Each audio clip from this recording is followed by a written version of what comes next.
What's up, Change the Channel podcast listeners? My name is Megan Grace, and this is another episode of Change the Channel podcast. Okay, so welcome back to the show. On this episode, before we get started, I'm actually just going to hang out with you for just a couple minutes while we drop in. I was having this really amazing conversation with a friend of mine, and we were laughing at how we kind of started to just get in the habit of sending each other voice notes, which is awesome, until we started noticing that most of them ended up being about 7 minutes long. And at that point, it's kind of like, is this, a sign that we just need to jump on the phone and have a phone conversation?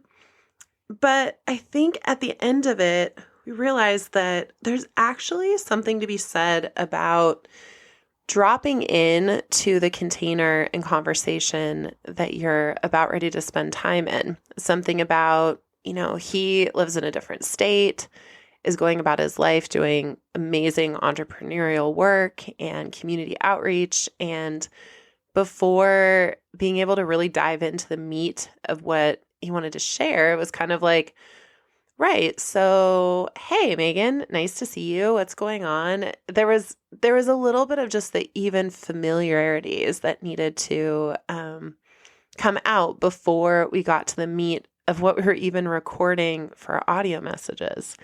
And when he and I were talking about that, we were just laughing. We're like, dude, so this is another 7 minutes, another 7-minute one. And so from that, I was thinking about it through the lens of body work and through the lens of loving the nervous system and loving the ways that I can set bodies, myself and others, up for success. And we came to the conclusion together that there needs to be a dropping in. There needs to be a little bit of a space of just kind of chatter and reconnecting. On the other side of the microphone, as I'm recording this, I'm picturing your face. I'm feeling as if I'm having a beautiful conversation with each one of you personally. And that's what makes this container so special, and what makes Change the Channel mean something to me is I'm not just speaking to the air, I'm speaking to someone. And so with that, I just decided to open this episode with a little bit of just connection, conversation, and getting to drop in a little bit. So as you've been listening to me, my hope is that you've started to feel a little bit more like you are the one in the chair in front of me. And maybe it's as if we're leaning in over a cup of coffee or tea, and I'm making eye contact with you and you're making eye contact back with me. And there's this levity, there's this joy in connection. And every episode of Change the Channel, my hope is that we can cozy up in that booth just across the airways. So with that, thanks for leaning in. Thanks for grabbing either an imaginary or real cup of coffee or tea. And let's dive into the story today. So on this story, I'm going to take you to one of my favorite places on the planet. And the cool thing about this is that this particular place is located all over the world. It's in many cities, and each one of them has a different feel, a different energy. I've had different experiences in them.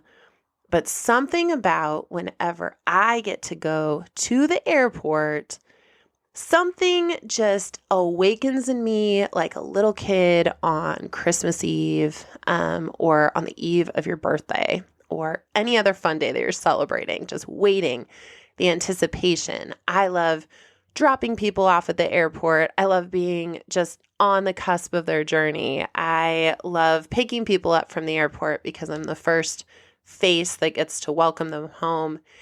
And I love more than anything in the world when I am the one that is dropped off at the airport. So on this episode, I want to tell you about a specific noteworthy time that I spent in the airport. One of the things that my parents, I love them. Shout out to my parents for the ways that they find ways to understand me and spend time in my world. And one of the ways is for Christmas, they gave me what is basically the keys to the kingdom for a woman that loves the airport, TSA Pre-check and global access. I really could be a spokesperson for both of these because I just cannot even get over how helpful they are. But basically, TSA Pre-check is the closest I will ever feel to Beyonce. It's that moving ahead of the line. It gives me power to not have to wait in lines forever or plan ahead so much further in advance to be able to get to the airport. I get to get my one perfect suitcase, also bought by my parents. Shout out to them. That's noticing a theme with all of my Christmas and birthday presents. But I just get to walk in. I have my favorite travel outfit. I have my TSA pre-check, and I generally in the Portland airport will walk in and there is no one in line. I'm just me, and I walk straight up to the counter. They don't make you take anything out of your bag. You get to have somebody greet you kindly and move at kind of just, I don't know, like the pace is just great. And it feels kind of like a welcome back. Like we have a mug with your name on it. We know you love the airport. Welcome in kind of feeling.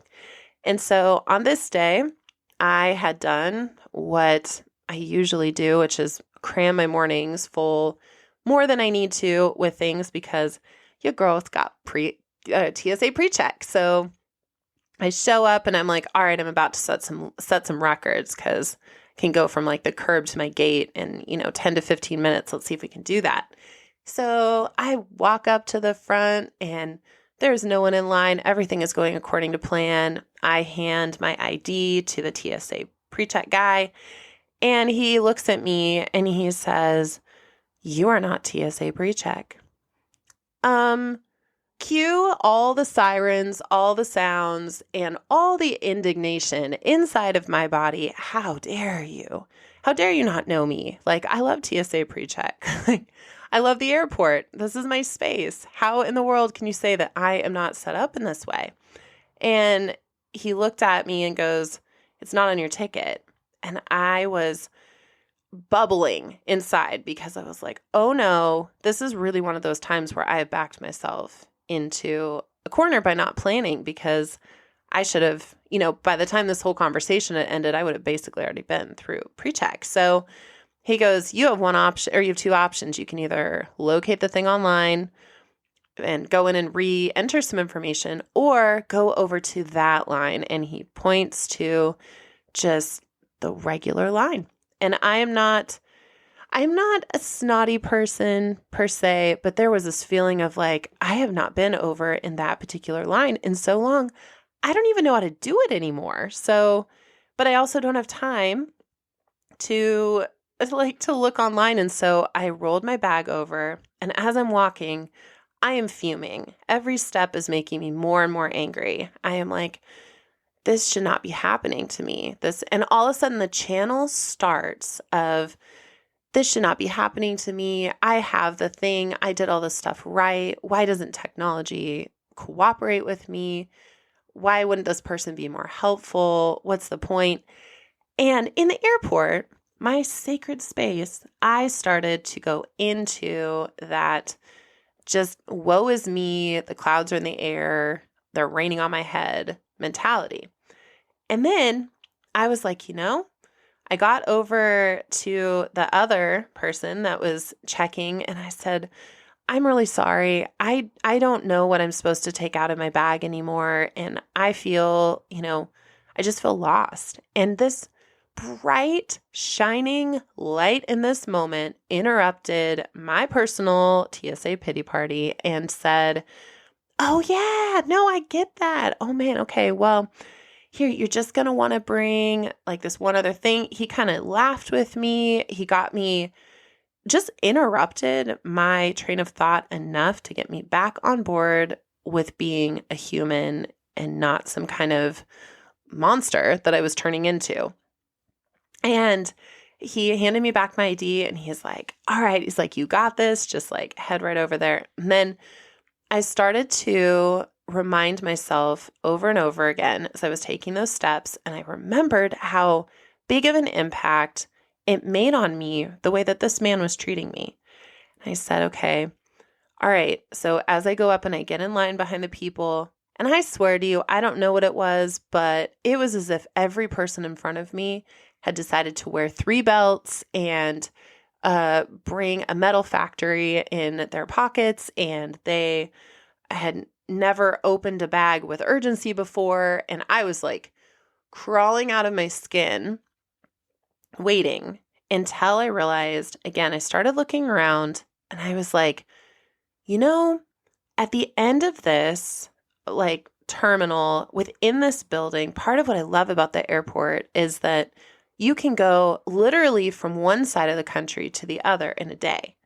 So every single person that I am interacting with right now could be scattering to, like at least 20 to 30 different locations. And I am a firm believer that energy doesn't ever die. It just gets sort of recycled and moved around.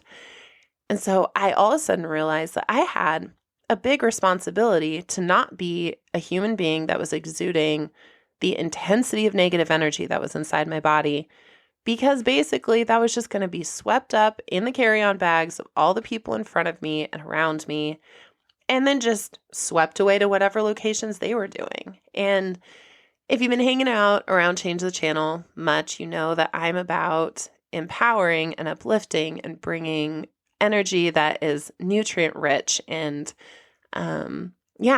that was not the vibe that I was in. And so I decided in that moment that I would, instead of looking at the people in front of me that seemed as if they were going in slow motion as obstacles, I started to see them as people again.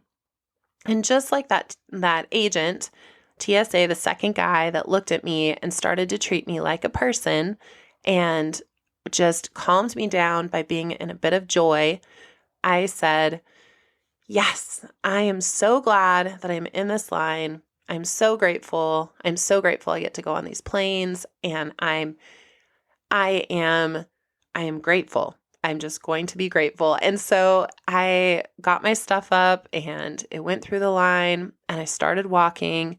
And as I was walking, I just kept saying, yes, I'm so glad this happened. Yes, I'm so glad that this happened. Yes, I'm so glad this happened. And I said it all the way from TSA to my gate. And by the time I got to my gate, I actually believed it. I actually was feeling this levity about the whole situation and about my responsibility to be someone that's bringing good energy on the plane. And then I looked and I was like, oh my gosh, it's as if time literally stood still for me, because now I have time to go through Starbucks and I have time even waiting before boarding.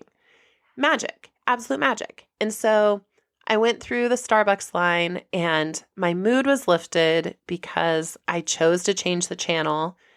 And I got up in front and there was a man that needed his, he was trying to pay and he couldn't pay because the credit card machine wasn't working or something. And I was like, oh, well, I can totally get your drink for you. And it came out so naturally. And the guy just looked at me like, wait, are you sure? And the girl that was training, and then also the amazing human next to her, the two of them were training and was obviously in kind of a stressful situation, especially with this payment thing. And they were like, it's okay. We can totally take care of this. And the man's energy lifted. He was like, thank you all for taking care of this for me. This is great. And then as I got up to the counter and the non-binary barista was asking me about, my order, when they asked me a question, I had a sparkle in my eye and I was smiling and I authentically was happy to be where I was. And so I just told them, yeah, I would love this drink and that would be awesome. And then as I watched them fumble around on the screen to find the right buttons and all of that, and I could feel the tension starting to rise, I just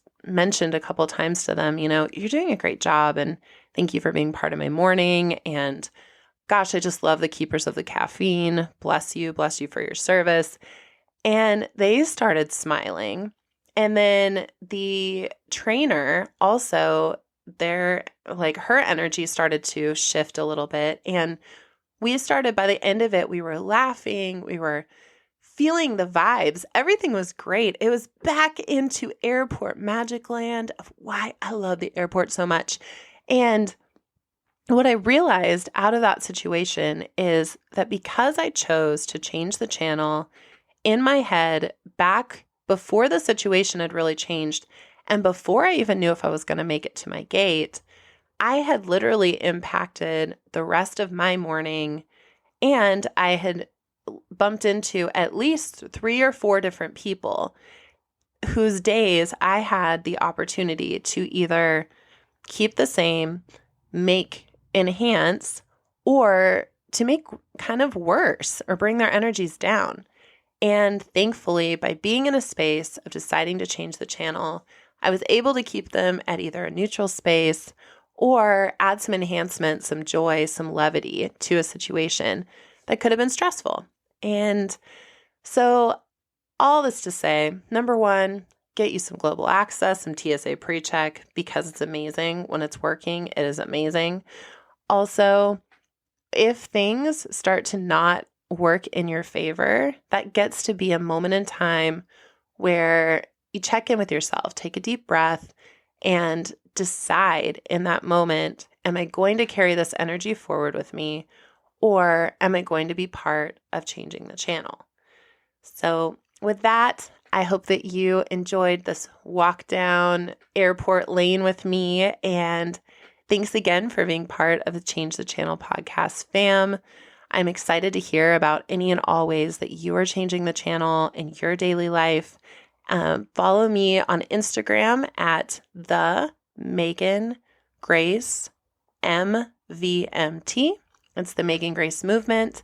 Feel free to engage with me, like posts that make sense to you, and feel free to just drop in the comments some things that you are noticing about what changing the channel in your life is doing. And with that, my friends, have a great rest of your day.